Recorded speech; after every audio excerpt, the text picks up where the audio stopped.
I don't have a football team because growing up in Southern California, we didn't have the NFL my entire childhood. Makes sense. So that's what happened. Yeah. I was 3 when the Rams left. Who's your football team? I grew up a Bears fan. That makes sense. But I moved to Florida 5 years ago, so I watched the Dolphins. Okay, so you got the Dolphins game. Which is not any better. No, I mean, but hey, like you went through some tough times with the Bears, though. Oh yeah, that's why. But you had. So I'm trying to think. Like, do you remember like the Urlacher time? Oh yeah, he's my favorite player growing Love up. that guy. I used to. So I played high school football. I was bad at it, but I played. Mm-hmm. I wore 54 for Brian Urlacher. Okay. Like he was my guy. Yeah, him and. Oh man, I'm blanking on his name now. I just had it. Devin Hester. Oh yeah, man, that was so. Talk about some speed. That's Yeah. that's good stuff. That. Okay, so Bears guy, but because is it Nokomis? How do you say your hometown? Nokomis, yeah. What's Nokomis mean? I feel like it's got to have that's the kind of name that's got a meaning. I think it's like an Indian tribe. I think so. Yeah. What's it like growing up in Nokomis, Illinois? Very quiet. Yeah. I mean, it was a town of 2,400 people. Okay, so how many people were in your high school class? 38. 38 in your high school class. Mm-hmm. There was 200 in the entire school. Dang. Or entire high school. So how does one get discovered to be a stud at Louisville and then go on to be a first-round pick in a high school class of 38 people? A lot of hard work. Yeah. A lot of hard work that was different for everybody to see at the time. A lot of people questioned why I was doing it. Yeah. And now I think they realize why I was doing it now, obviously. But at the time, it was like nobody really left. Like if you're from there, like you stay there. Yeah. Like yeah, people might go out to I don't even know. Maybe a couple people go out of state for college, maybe. Yeah. But most people just stay within like an hour or 2 hour radius, and then they come right back. How'd your family end up there? Because I know your dad had a pretty good pro career with the Cardinals. That's where they grew up. Yeah. Both my parents, they went to high school there. Grew up their whole life there, and so they, whenever my dad got done playing, they moved back, and that's just where they decided to live. And then my junior year of high school, they moved. We moved like 45 minutes north to Chatham, Illinois, which is a suburb of Springfield. Do you ever think about like where you grew up, and then when you're pitching at like Yankee Stadium or like these major league ballparks, like how in the world did I get here? I would think it's probably tough for people back home to even understand. I mean, how big of a deal it is for you to be doing what you're doing. Yeah, I mean, I give a lot of credit to my parents. Yeah. They did anything possible to for like travel ball to get me out and traveling around Illinois at least. We didn't really go many other places. Just to like get a little bit of exposure. Even if it was just like a local travel ball team, like it wasn't like a big national like a travel ball team nowadays. It's just like a small local team. And we just traveled around Illinois and just hoped to get some sort of exposure. And then eventually once I got to high school, one of my dad's friends that he actually played with was starting a travel ball team, and he had connections to colleges. And once I went over there, he started talking to all the colleges and stuff, and that's kind of how I really got exposure. Well, I would think once somebody sees you, they see a left-hander throwing as hard as you're throwing with a curveball that draws comparison to Clayton Kershaw. Mm-hmm. I would imagine that's probably going to get a little bit of attention. Yeah, I mean, at the time, though, like I threw hard for my age, but it wasn't anything crazy. Yeah. I think I didn't hit 90 until senior year of high school. And even in college, I was 89, 92. I mean, in the first inning, I might ramp it up to 93, 94. But after the first or second inning, I was back to 90, 92. Like, it wasn't anything crazy. It's just my competitiveness kind of took over, and I would never give in. And yeah, obviously the curveball helps. Changing speeds, changing eye levels and stuff like that. A big curveball, and like high schoolers aren't really gonna hit it very often. Right. Even in college, like it played really well in college. For sure. And we saw the dominant career that you had at Louisville. But before we get to your college days, I want to know what home was like for the Detmers family, because you're the oldest of 3 boys. Okay, so being big bro and obviously having the athletic success, did your brothers ever beat you one-on-one basketball? Did they ever like take you deep, homering? Did that stuff ever happen? No. No, it was hectic growing up. Obviously 2 younger brothers. The house we grew up in, it wasn't huge. It was a nice house, but it wasn't very big. But it had a decent sized yard, so we were always out there playing like wiffle ball. We had a basketball hoop. We were playing basketball. We were never inside. We were always outside. They had to drag us inside at night to come in. But yeah, we were always doing stuff, whether it was riding bikes or playing some kind of sport. Yeah, it was fun, but no, I never let them win. There was a lot of crying involved at the time, just because everybody was so little. Yeah, there was a lot of. Who's the most competitive? I would say me or my youngest brother. Yeah. Yeah. What if not for baseball? Like if you're not playing wiffle ball, let's say it's another sport. What would be your pick for like? There's no way I'm losing. Or is that just everything when you're big brother? At the time, it was everything. Now it's, man, I don't know, because my youngest brother's 6'5" now, so he might have me in basketball now. I don't know. Probably basketball. I don't think he's not very fast. He can't move around. I asked this on a previous podcast, trying to put together an Angel starting 5 for basketball. I feel like. I think you might be in the starting 5. Is your jumper good enough? Yeah, that's all I could do. Okay, so you're the shooter. I could only shoot. Okay, so you got a bunch of tall pitchers. You got some big men on this team. Yeah, Zeph is definitely in there. Yeah. Well, he has to be. He's a Kansas guy. Yeah. He's like Rock Chalk Jayhawk all the way. From what I've heard, he was a really good basketball player. Yeah. See, that's what I've heard too, but I've only heard from him. So that's the problem. You don't really know until you find out. You gotta find out. Who else? We need some big bodies. Kenley. Oh yeah. No one's stopping. If the Angels were to play basketball and go and play the other 29 major league clubs, there's not another team that has a matchup for Kenley Jansen. I don't think so. No, Kenley is dominating. Yeah. That'd be good. And then you just go a little inside-out game, and you go knock down the threes. Yeah, I think I don't know.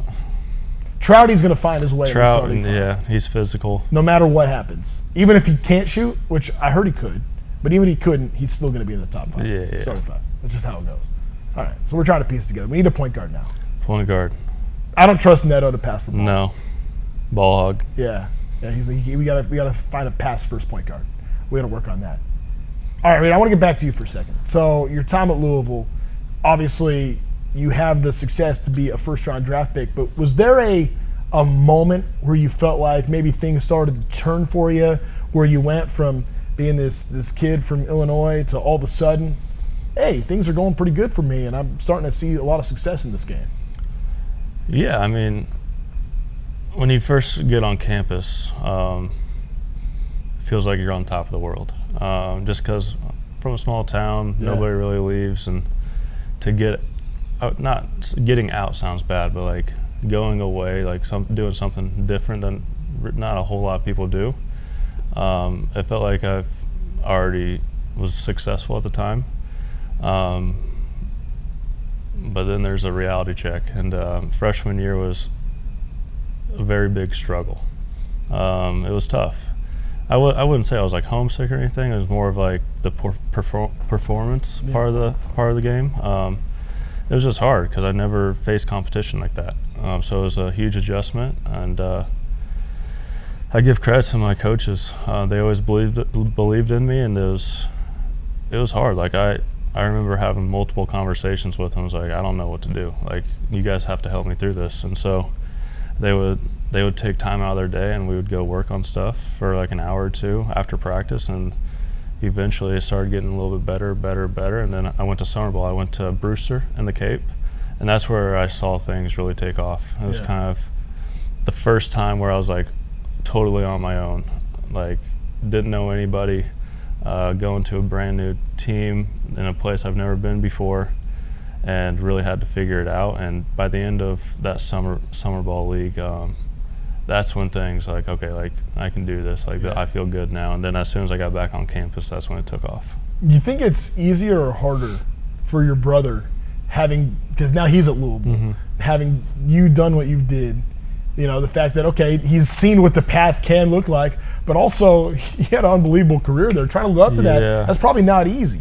No, and I warned, when he was still making his decisions, I was like, dude, you don't have to go there. Just because I went there doesn't mean you have to go there. Like, you create your own path. And he's like, no, I really want to go there. I'm like, all right. And he's like, I don't care, like, all the stuff you did. Like, I want to do my own stuff there. I was like, all right, good for you. But I do think, like, there's that little bit of pressure, which I don't think he thinks about a whole lot. Like, he doesn't care about that stuff. Only the oldest brother thinks about that kind of stuff. Yeah. And, I mean, I went through it. And, like, as a high schooler, you don't really think about that stuff. But I think since he's about to be a junior now, like, he actually realizes, like, okay, like the pressure is there for me to be like really good. And like, he's had his times. Obviously he got hurt this year, which sucks, but he keeps a really good mindset, and he's very good at putting things off to the side and just focusing on what he needs to focus on. Let's talk about your time with the Angels. May 10th, 2022, Tampa Bay in town. Yeah. Here comes this rookie, Reid Detmers. Yeah, the curveball is pretty good. Yeah, he throws pretty hard. Nice to see that from the left side. Next thing you know, a no-hitter. What was that day like? Everything leading up to it, and what was the experience of in-game, of having that no-hitter at the major league level, being the first Angel to do that in a decade? Yeah, this might be the first time I've actually talked about it, to be honest with you. I don't, like, leading up to the game was just a normal day, because obviously you don't expect to throw a no-hitter. Bullpen was fine. I wouldn't say it was great, but usually when you don't throw a great bullpen, like, you have a pretty good game. But so that was like the only thing on my mind going into the game. I was like, all right, like, not the best bullpen. That means I might do pretty good. And at the time, like, I was not struggling, but I wasn't doing well. It was kind of just like getting your feet in the water, like trying to figure out how to be successful up here. And then, yeah, I had Chad Wallach catching me. that was the first time he's ever caught me. So I was like, all right, like, here goes nothing. Like, I don't, like, like, we did our game planning. Like, obviously Chad and I are friends, but he's never caught me. So, like, we don't know a whole lot about each other on that side. And then just going through the game, like, I've never really thrown a changeup. Like, I do throw a changeup, but I don't throw very often. Yeah. And then that game, I threw it 24 times, I think. And then that's by far the most I've ever thrown my changeup. The next closest might be 10. Okay. But it was working, and he just kept calling it. I'm like, all right, like, I'm going to trust you. I didn't shake. I've shook maybe once or twice the entire game, and by that time it was probably like the 5th inning. That's when I was like, okay, like, this is starting to get real. And then kind of just, like, once I got through the 5th and 6th, I got to the 7th. I'm like, I remember telling myself, like, when I was on the mound, whatever happens from now on, it's a win. Yeah. Like, if I give up a hit, this is the best game I've thrown in my career. So it's a win-win. I can't lose. And then, yeah, I don't remember much after that, to be honest with you. And then especially getting the last out, and I don't remember anything after that. Do you feel like maybe that moment where you're telling yourself, I got nothing to lose here, I just did it? Yeah. Did that just take all the pressure off? That did. So that's when I told myself that, like, I was able to take a deep breath. I'm like, all right, like this is just a normal game. Like I wasn't thinking about anything else. I was just like, okay, this is the pitch I'm going to throw. So when you get to the ninth, so now you're coming out for the ninth inning. You just told yourself that in the seventh. You've gone 8 no-hit innings. Yeah. You're not thinking no-hitter? You are, but at the same time, it's like it almost feels like whatever I throw up there, it doesn't matter. Like they're not going to hit it, and if they do, I just threw eight innings, no hits, and 1 walk. I think it was. Yeah. I was like, it's a win, and I knew like, okay, if they get a hit, they're just going to pull me out. So like my day is over. Do you recall what it was like in the dugout at that time? Like at what point in the start do players start staying as far away from you as possible? Do you remember that? That was the weirdest part, because usually you come in, do your high fives, and you do whatever you do in between innings. But I started to realize in like the 5th inning, people were starting to act really weird. And like you could tell like they're trying to do the same exact thing they did the inning before, and then nobody else would talk to you. And like it felt like you're in your own little bubble. Like everybody was like, they wouldn't come within like 5 feet of you. I was like, all right, this is. See, I've like always thought that makes it worse. Well, that's what I was getting to. I was like, I appreciate like you guys do it, like trying to stay away, but like you guys are making it very obvious. And it didn't help. We were winning 12-0. Like Rendon just went up and hit a lefty home run, so everybody's going crazy. I'm like, I'm trying to lock in. I'm like, okay, like I have 1 more inning until I throw a no-hitter. Like if I get through this inning, I throw a no-hitter. So I'm like trying to keep locked in. We score like 7 runs that inning. I'm like, this is not easy. I remember that night doing the post-game show, getting so many calls and talking about your no-hitter for so long that I didn't even mention the left-handed home run until like the 3rd segment of the show. I like forgot that it happened because it was crazy, everything that unfolded there. So you complete the no-hitter. You're all excited. It was an amazing experience. At least it looked euphoric out there. And then you leave the ballpark, and then what? Yeah, I mean, did like all the interviews and stuff, which took way longer than normal. And we did like a little celebration in the clubhouse. I don't remember what happened or what was said or anything. And then I kind of just like went home. I was staying across the street at one of the apartments at the time. Yeah. And I just, my fiance was at the apartment already, and I just walked in and I called my parents just because I knew they were still going to be up, even if it was 1 o'clock in the morning there, or whatever time it was. So I gave them a call. They were obviously super excited, and then I think I had like 1 glass of bourbon, and then I went to bed. I was like, I'm too exhausted. I can't do anything. Like I was so mentally exhausted. I didn't even care to like go out and party or anything. I just wanted to go to bed. See, that's amazing to me because, again, I remember being so amped that night I couldn't sleep at all. And here you are. You're the guy that actually threw the no-hitter, and you're out like a baby. That's fantastic. Yeah, I mean, good for you. It probably took like 30 minutes. You did work a little harder than I did that night to go 9 innings and toss a no-hitter in that game. I'd be curious to know this too, like to have that unique piece of history now. Nobody's ever going to be able to take away from Reid Detmers that you threw a no-hitter at the major league level, something that is a benchmark, something that is so hard to do, so few have done it. Do you feel like that's changed your life in any way? I wouldn't say so, no. Obviously, it's a really cool story to tell. Yeah. Very cool, like, accomplishment. I wouldn't say it changed my life. Maybe at the time it did, just because, like, I was getting stuff sent to me all the time. I was having to do all these signings. I was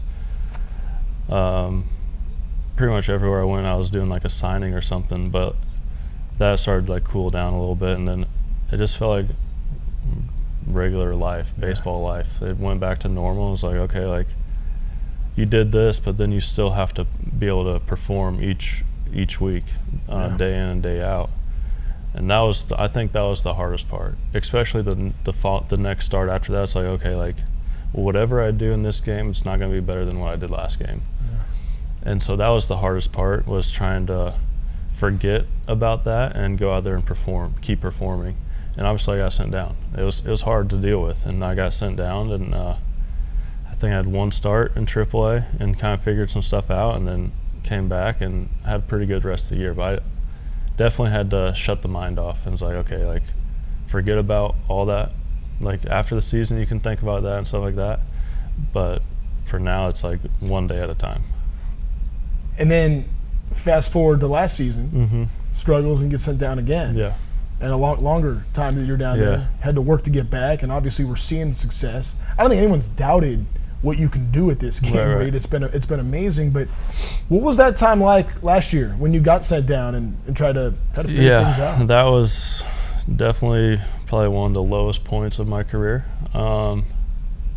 It was hard. It was very hard. I still think about it probably once a week, every couple of weeks, just to remind myself. I'm like, all right, this time last year you're still down there. Like you got to take advantage of what you're doing up here now. But it was hard. Didn't really know a whole lot of people down there, so I just kind of felt like I didn't belong at first. Not I didn't belong. It was just you're learning. There's a really unique circumstance. There's not a lot of guys in AAA that have thrown a no-hitter at the major league level. Well, and I got off to such a good start last year at the beginning of the year. I was like, okay, like if I keep this up, like it's going to be a really good year. And then I go straight downhill. And so I was like trying to fathom like what just happened. I was like, I don't know what happened. And so like trying to go down and figure that out with all the staff down there, it took a while. And it was kind of just like trying to shut the brain off and then like restart it and see if something clicks. And that's what took the longest. Reid, I give you credit. You've now this season taken on yet another new challenge, being in the bullpen. And there's a lot of guys that might be bothered by that. You've taken a very different approach of going out and trying to shove and be great every time you've been out there. And I know, you don't have to tell me, I know you want to be a starter. Of course you want to be a starter. And I think that at some point it's going to be great to see you back in this rotation with this Angels ball club. At the same time, what do you think the experience being in the bullpen has maybe taught you about pitching and the mentality and finding success in this game? Yeah, I mean, it kind of just – there's a lot of different ways you can go about it. And like my mentality is like the day by day. Like that's the easiest way for me to get through the season without like overthinking and thinking about the future, like what happened in the past. It's day by day. Don't worry about yesterday. Don't worry about tomorrow. But I mean, the bullpen is so much different than starting. You don't really have time to think. And that's when I was starting at the time. I think that's where things started to go downhill. Is like I was thinking too much. I was second guessing everything. Even if I did all the homework in the world, I would still go out there and like second guess and like overthink stuff. Where the bullpen's like, okay, like you have 2 batters to warm up and then you're in the game. 3 batters to warm up and then you're in the game. And oh, by the way, they're going to be hacking. You're going to go pitch late in the game, and they're going to be swinging at pretty much every pitch. So you better have your best stuff. And at first that was hard. Beginning of the year that was difficult just because I've never done it before. And so I'm like trying to go out there and like get swings and misses, and like I'm still pitching like a starter. And I was like, I don't know how to get swings and misses. Like my stuff doesn't play for the bullpen. And then I was having a conversation with I think Carsey, our bullpen coach. Yeah. And he's like, dude, you just got to stop pitching like a starter. And I was like, what does that mean? I was like, I have no idea what that means. Yeah. And he's like, go out there and throw as hard as you can and throw your best off-speed pitch every time. Not your best off-speed, but like you have you have 3 pitches. Figure out which off-speed pitch is the best in the bullpen. Go out there and throw your fastball on that off-speed pitch and see what happens. And I was like, all right. And so like literally my next outing, I think it was against Baltimore when they came here. I was like, all right, just throw as hard as I can and see what off-speed pitch is working and throw that. So that's kind of what I did, and I was like, wow, like I gained a couple miles an hour and I didn't give up any runs. I'm like, oh, this might work, and then kind of just stuck to that all year. So the mindset is completely different than starting because you're trying to pitch until the 7th or 8th, So you're trying to attack guys different way every time and change all the speeds, where the bullpen's like, all right, you know what I got, here it is, you hit it. Did you feel like changing the routine of like your game day, your game week? Yeah. Obviously it's drastically different. Like, how was that adjustment? That was the hardest part, or one of the hardest parts, just because when you're starting, you have 4 days to figure out what you're going to do. You have something new every day. Where the bullpen, you're hot pretty much every day. So figuring out when to work out was the hardest part. I ended up settling on like the first game of every series. And that's when I work out. And I learned that from Burke, because I was like asking guys, I'm like, when do you work out? And they're like, everybody's a little different. Yeah. And then Burke's like, I work out on the first game of every series. I'm like, oh, I kind of like that. So I started doing that, and I really like that routine. You mentioned a moment ago your fiance. Mm-hmm. How's wedding planning going? Are you good at it? I haven't done a single thing. You come on, Reid. I'm just telling you, you got to at least fake it. You gotta sell a little bit like you know what's going on. She knows me too well, and she's not gonna get fooled. No. So you can't pick the difference between like bone and eggshell. That's like I've had my opinions on certain things, but at the end of the day, it's whatever she likes. I told her, I'm like, whatever you like, that's what I like. So it's going well. We're actually just talking about this morning is pretty much everything's done. And yeah, we're just kind of, she's doing like the small detail stuff that she kind of wants to do, and that's pretty much it. So she's into it. The planning, she's looking forward to this. Yeah, so we didn't have a wedding plan or anything. Really? So we've been engaged for 2 years, and she's done every single thing by herself. So give credit to her. All right, and then you get to just enjoy the party. Exactly. That's gonna be a good time. Yeah. Okay, so while you guys are busy planning wedding stuff, I'm trying to plan a golf trip, which is it's been a nightmare for me. But I know that I got like my resident golfer right here. Let me ask you first, Reid, what's the handicap right now? Oh man, right now it's probably around a 5. It's tougher being out of the bullpen, I think. Yeah, I mean I've golfed once, maybe the last 3 months, 4 months. I will say, like last off season, it was around, or last season going into last off season, it was like a 2, and then I had a terrible off season golfing, and then it just shot up, and then obviously. See, at 2, you're probably thinking scratches right there. Yeah, it was. I was in a good spot. But I mean, golf will humble you, especially in Florida. Florida golf is hard. Same with like Arizona golf. If you miss in the wrong spots, you're in trouble. But yeah, I mean, I have fun with it. Yeah. I take it serious at the same time, just because I'm competitive. But and then the other side of me is like, dude, like, you're just out here having fun. Like, this isn't even your job. Like, why are you getting so amped up? Why are you getting worried about out here? Yeah, exactly. But I'm just like, that's just my competitive nature. I want to be great at everything. So it's. I know you guys play in spring training. I know that happens. And I know Barry Enright, pitching coach, I know he's a stick. Who are some of the other guys? Who are the guys that you're trying to beat when you're out there? Oh, Trouty, definitely. Yeah, early in the year, Mike and I had a couple matches, and we would one-on-one. Wow.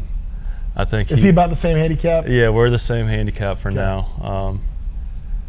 Except he owns a golf course. Yeah, he has a golf course, so he'll probably come back. That's an advantage. He'll probably come back next spring a scratch. But yeah, we had some good matches. I think we had 2 or 3 matches until like we kind of like just stopped golfing on the road. But I think he won 1 and I won 1, so it might have had 2 matches. Okay. But yeah, he's probably the number 1 guy. I can imagine that.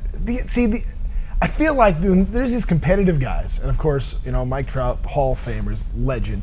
Some of these guys are just great at everything they touch. Like, it could be ping pong, it could be whatever, and you can't win. I can remember I was the guy that was losing all those games as a kid. But it's just kind of funny thinking about that. So, okay, I know you're a golf guy. What does Reid Detmers like to do for fun? You said you're not playing on the road this season? Like, not as often. Okay. Yeah, not as often. Yeah. If we have like an off day that just like works out perfectly, sure. Then I'll go, but not as much as I used to. Yeah.